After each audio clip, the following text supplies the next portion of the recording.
sent me a text message from a national publication that's a friend of mine and said, we've got a very hot club coming in here to Eugene. I said, oh, really?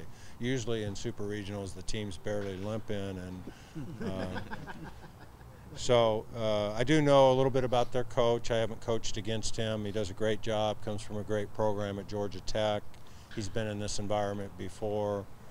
And you know, they almost got it done at the University of Texas last year in a regional, so enough said right there. We've got our hands full, which you would expect in a super regional, whether you're at home or on the road. He's got a group of warriors that have had a great year, and they're on the crescendo of being very hot, 20 games in a row and winning that regional. So, like I said, no surprises there.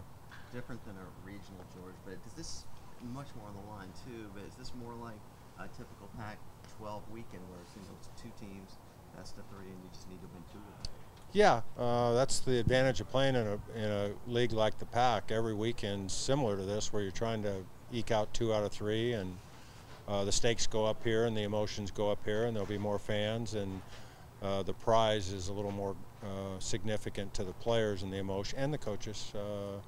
So both teams are going to have to deal with the prize, and you know, you can't control the prize unless you do, you know, pitch by pitch, play catch, throw strikes, and put the ball in play. And you do have to kind of keep things in perspective that way. Otherwise, you can get totally out of control and starting to count outs if you're the lucky team that's counting outs, or feel it slipping away and what's at stake. And our objective is just to concentrate on the baseball and playing catch and the target and the defensive signs and the offensive signs. And overstating the obvious, easier said than done, but this group has been pretty focused most of the time. I think the one weekend that really we let it get away serves as a memory that isn't the process that we hope to choose to use this weekend. So we'll see how it goes. You mentioned focusing on playing catch, obviously, and take care of the ball on defense. How much do you bank on other teams not being able to do that? You scout that pretty heavily when no team's struggling with Yeah, I think a lot of, you know, whether it's a Super Bowl football game or an NBA championship, you know, they talk about the shots that were made and this and that, but I think a lot of those high-profile games are won or lost based on somebody else's mistakes. Fumble in football, maybe an error or a walk, or things that you could have controlled a little bit better. And, you know, I guess our mission would be to play as good as we can play, throw strikes, win the strike throwing contest, play catch, put the ball in play more frequently than them, which enhances your chances that somebody with the glove doesn't catch it.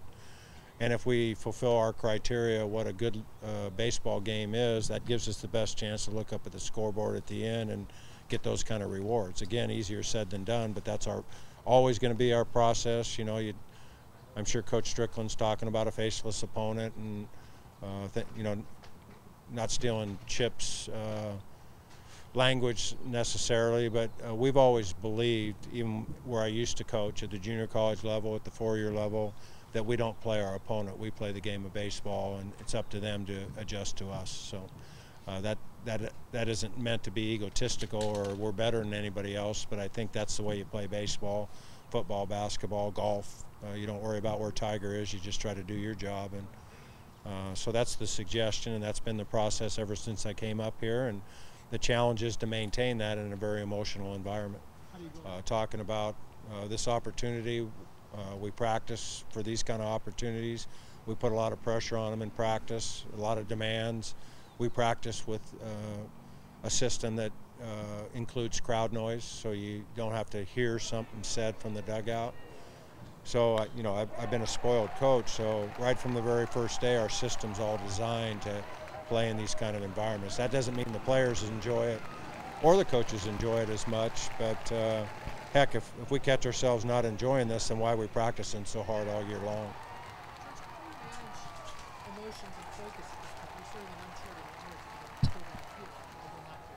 We work on tools, the breathing tools, the relaxation tools, the focus tools, the imagination tools, sports psych tools. We bring a guy that I believe in, Ken Ravizza is his name, that's a professor at Cal State Fullerton. I've used him there, and he's working with the Angels now, works with several very productive nationally prominent baseball programs, including our competitors, UCLA, Long Beach State. And he's given us, both me as one of his colleagues, given us tools to go to. And very unrealistic for me as the coach to say, hey guys, let's just pretend like this is another game. That doesn't offer an athlete or an assistant coach any tools to go to. So we call it being comfortable, being uncomfortable. What's an example of the imagination, the breathing? Well, we want to make sure they understand that it's okay to be nervous. And if they catch themselves not being focused, and I call it maybe the pop-up brain, like your pop-up computer, you got too much clutter going on and you're not fine-centered on what you need to focus on. Your routine sometimes as a pitcher, when you're nervous and it's 3-2 bases loaded, I have to throw a strike, the saving grace is the breath and your routine that gives you the best chance to throw a pitch 60 feet 6 inches for a strike. You get in the batter's box and it's bases loaded 3-2, now you get the at-bat.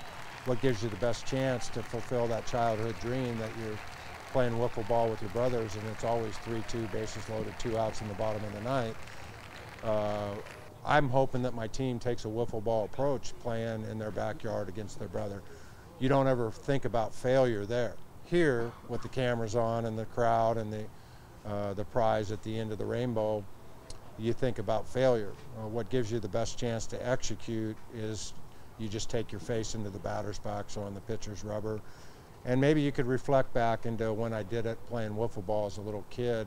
I think if you can get closer to that than trying to get a hit, that gives you the best chance. Are they good at it? Are the players, did they embrace it? Are they Most of the see it time. working? Yeah, most of the time.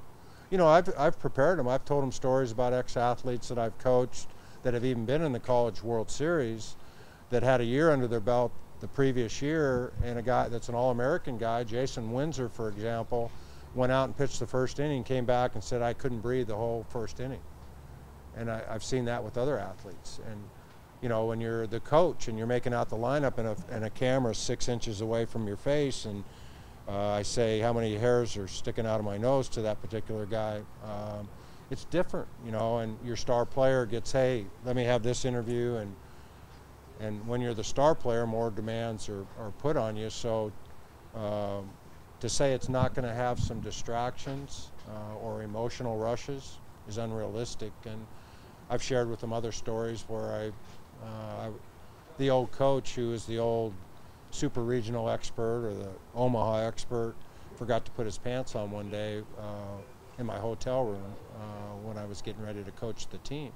My wife caught me, thank goodness, and said, aren't you going to wear pants today? And thank goodness I brought her along on the trip, or really the stands would have cleared out in a hurry in that game. So it's probably for us about 80-20, 80 on us and 20 on our opponent. We'll, as we always do with any opponent, whether it's a Tuesday, Wednesday, midweek game, Pac-12 team that we have more information on, or a team like this that we've got limited information on, we'll give them some heads up. Here's what they like to do. We try to compare that to some players or teams that we've played, so it's real information, and then we'll focus on our job with that information in our brains, so to speak.